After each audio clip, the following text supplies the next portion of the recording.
চাওকচোন মই এইকাৰণে দেখুৱাইছোঁ যে অসমৰ প্ৰত্যেকজন মুছলিম মানুহে একেলগতে চলিছে যে আমি যিখন অসমত আছোঁ সেইখনৰ জয় হওক, আমি চবেই একেলগে থাকিব লাগে, সেইখন অসমৰ জয় হওক।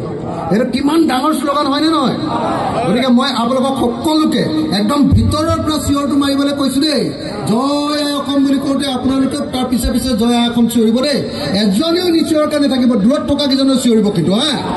মই আকৌ চিঞৰিছোঁ,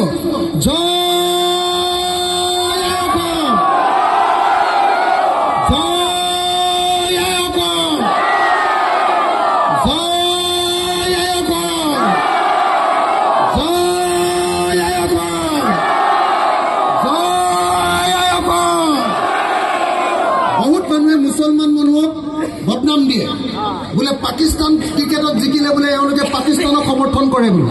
সদিয়ালৈকে প্ৰত্যেকটো অঞ্চল, প্ৰত্যেকটো মানুহৰ জীৱনৰ সকলো বস্তু পৃথিৱীৰ মানুহে, মুছলমান মানুহৰ খেতি চাবলৈ পৃথিৱীৰ মানুহ আহিব, মুছলমান মানুহৰ লাঠিবাৰী খেল চাবলৈ পৃথিৱীৰ মানুহ আহিব। মই আপোনালোকক চাওক, যদিও একেটা সময়তে মই কৈছোঁ যে বিজেপিক খেদিব লাগিব কাৰণ ইহঁত সাম্প্ৰদায়িক, কিন্তু একেটা সময়তে মই কৈছোঁ যে অকল বিজেপিক খেদাটোৱে কাম নহয়। বিজেপিক খেদাৰ লগে লগে আমাৰ গাঁৱৰ মানুহৰ অৱস্থাৰ পৰিৱৰ্তন হ'ব লাগিব। ৭৭ বছৰ কেতিয়াবা ভোট দিলোঁ কংগ্ৰেছক, কেতিয়াবা ভোট দিলোঁ এজেপিক, কেতিয়াবা ভোট দিলোঁ CPMক, কেতিয়াবা SOCIক ভোট দিলোঁ, কেতিয়াবা জনতা দলক দিলোঁ আৰু কেতিয়াবা বিজেপিক ভোট দিলোঁ। কিন্তু যোৱা ৭৭ বছৰত অসমৰ খেতিয়ক এজনেও ভালকৈ খাবলৈ অসমত নাপালে। হয়নে নহয় কওক? কোনো অসমীয়া মানুহে, তেওঁ হিন্দুৱে কওক বা মুছলমানে কওক, কোনো এজন অসমীয়া মানুহে ভালকৈ খাবলৈ নাপালে। কেতিয়াবা কংগ্ৰেছ আছে, কেতিয়াবা বিজেপি আছে, কেতিয়াবা এজেপি আছে, কেতিয়াবা জনতা দল আছে, ইহঁতি অসমৰ ৰাইজৰ কাৰণে কেতিয়াও ভালকৈ কাম কৰা নাই। গতিকে এনেকুৱা এখন চৰকাৰ আনিব লাগিব, যিখন চৰকাৰে প্ৰকৃত অৰ্থত অসমৰ প্ৰত্যেকজন মানুহৰ কাৰণে কাম কৰিব, হিন্দু মুছলমান নহয়, প্ৰত্যেকজন মানুহৰ কাৰণে কাম কৰিব। আৰু ২৬ চনত আমি তেনেকুৱা এখন চৰকাৰ বনাব খোজোঁ।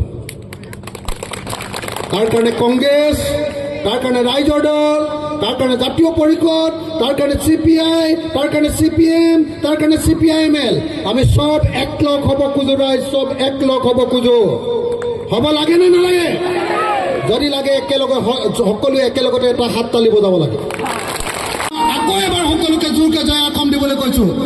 জয় অসম, জয় অসম, জয় অসম, জয় অসম, জয় অসম,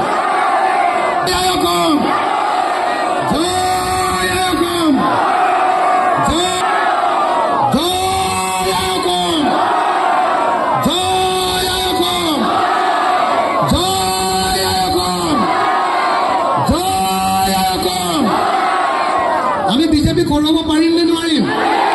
আমি বিজেপি ঘূৰাব পাৰিম নে নোৱাৰিম? আমি ২৬ত বিজেপিক ব্ৰহ্মপুত্ৰত দলিয়াই দিব পাৰিম নে নোৱাৰিম? আমি ২৬ত AIDFক ব্ৰহ্মপুত্ৰত দলিয়াই দিব পাৰিম নে নোৱাৰিম? আমি বদৰুদ্দিন আজমলক অসমৰ পৰা হটাই দিব পাৰিম নে নোৱাৰিম? আমি হিমন্ত বিশ্ব শৰ্মাক অসমৰ পৰা হটাই দিব পাৰিম নে নোৱাৰিম? জয় অসম, জয় অসম, জয় অসম, জয় অসম, জয় অসম। হিন্দু মুছলমানে এক হোক, ভালকে জোৰকে, হিন্দু মুছলমানে এক হোক, হিন্দু মুছলমানে এক হোক, হিন্দু মুছলমানে এক হোক, হিন্দু মুছলমানে এক হোক, হিন্দু মুছলমানে এক হোক, হিন্দু মুছলমানে এক হোক।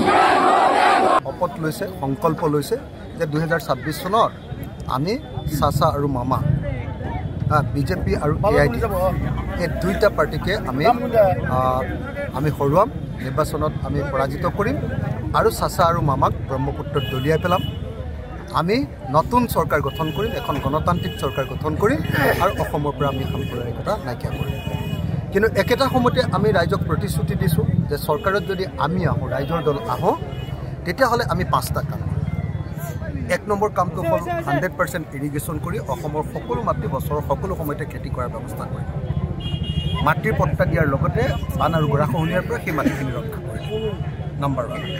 নম্বৰ 2 আমি খেতিয়কৰ উৎপাদিত বস্তুৰ আচল দাম অৰ্থাৎ উৎপাদনৰ খৰচৰ 3 গুণ দাম আমি দিম এটো হ'ল 2 নম্বৰ 3 নম্বৰ আমি কৈছো যে প্ৰত্যেকটো অঞ্চলতে ক্ষুদ্ৰ ক্ষুদ্ৰ উদ্যোগ স্থাপন কৰি অসমৰ প্ৰত্যেকজন নিবনুৱা কৰ্মসংস্থাপনৰ ব্যৱস্থা কৰিম যাতে কোনো লৰাই গৈ সিকিউৰিটি গাৰ্ড কৰিবৰ কাৰণে বেংগলোৰত গৈ মাৰ খাব অসমৰ প্ৰত্যেকজন মানুহকে কৰ্মসংস্থাপনৰ ব্যৱস্থা তাৰ নম্বৰ 4 আমি কৰিছো যে যদি ৰাইজৰ দলে চৰকাৰৰ অংশীদাৰ হয় বা চৰকাৰ কৰিব পাৰে নিজে তেতিয়াহলে ৰাইজৰ দলে চতুৰ্থ প্ৰতিশ্ৰুতি দিছো যে আমি আমাৰ বজাৰখন আমাৰ স্থানীয় মানুহৰ হাতলৈ আনিম আজিৰ দিনটোত অসমৰ বজাৰখন মেইনলি অনলাইনৰ হাতত গুচি গ'ল আমাজন বা ফ্লিপকাৰ্টৰ হাতত গুচি গ'ল 2 নম্বৰ বজাৰখন গুচি গ'ল শ্বপিং মলবিলাকৰ হাতত 3 নম্বৰ বজাৰখন গুচি গৈছে আমাৰ মাৰুৱাৰী বনিয়াবিলাকৰ হাতত আমাৰ স্থানীয় মানুহৰ হাতলৈ এই বজাৰখন আনি আমি অসমীয়া জাতিটোক এটা পেছাদাৰী আৰু এটা ব্যৱসায়িক জাতিত পৰিণত কৰিবৰ কাৰণে আমি সংকল্প লৈছোঁ এইটো 4 নম্বৰ